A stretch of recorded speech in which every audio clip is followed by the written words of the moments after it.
last year, actually, I talked about a young woman from my hometown. I remember it was really the first time I actually ever spoke about Roxanne Fernando in public for the first time. It was last year in Saskatoon. Many of you were probably here in the room.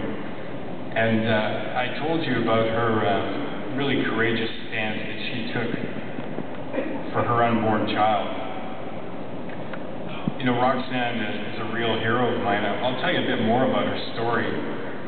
She arrived from Canada, from the Philippines, and she'd been waiting a long time to see her family again. They immigrated to Canada in the early part of the last decade. And she really was an optimist. She was really excited about living in Canada. She was making lots of friends and got a great job at a local hotel. And after meeting some of her friends, I heard some of these wonderful stories about this young woman, how she actually, you know, didn't have a lot of money, but would end up buying everyone dinner, and they always thought that it was just such an impressive thing of her that she would just part with her money to friends so quickly.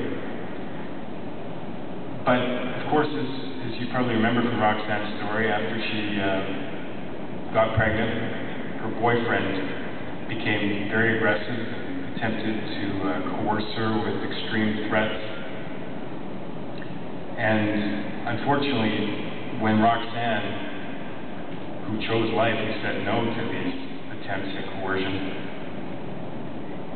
when she made that choice for life, her boyfriend decided to take that aggressive coercion and take it to the next step and actually devised a plan to murder her. And left her in a snowbank in Winnipeg to die. After I told this story last year at this conference, I was really surprised at how many people came up to me, wrote me about Roxanne and her story, and how so many people thought that, you know, she should be honored in some way. And so I was really humbled to have the opportunity to develop a private member's bill called Roxanne's Law, which will make it a crime to coerce a pregnant woman into having an abortion.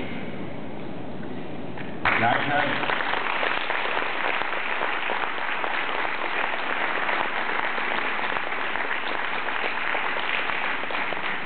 since that time, I've had the opportunity to meet Roxanne's family, including her sister, and with their blessing, I decided to introduce the bill this April. And of course, as you might imagine, any pro-life initiative that is taken comes with the immediate angst of our nation's very unfriendly media, but also the political class is also very unsupportive, generally speaking, as Tom would know, of anything that remotely touches on abortion. Having said that, though, I think when you sign up for this type of political work, you can't be in it, I think, to be making the top 10 most popular people list in Canada. I mean, you have to be in this for other reasons, and they're not always popular. It's not always about popularity. It's not always about being seen to be everyone's friend. You have to make some choices.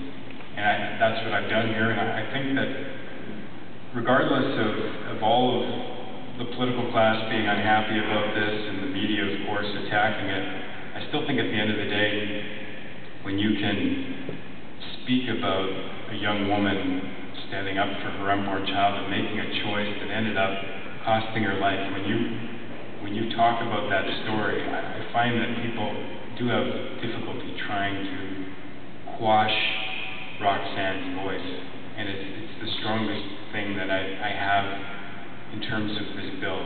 Being able to speak for Roxanne and her family has allowed me to get to this point where, come Monday, I will be actually debating this in the House of Commons when I have my first hour of debate.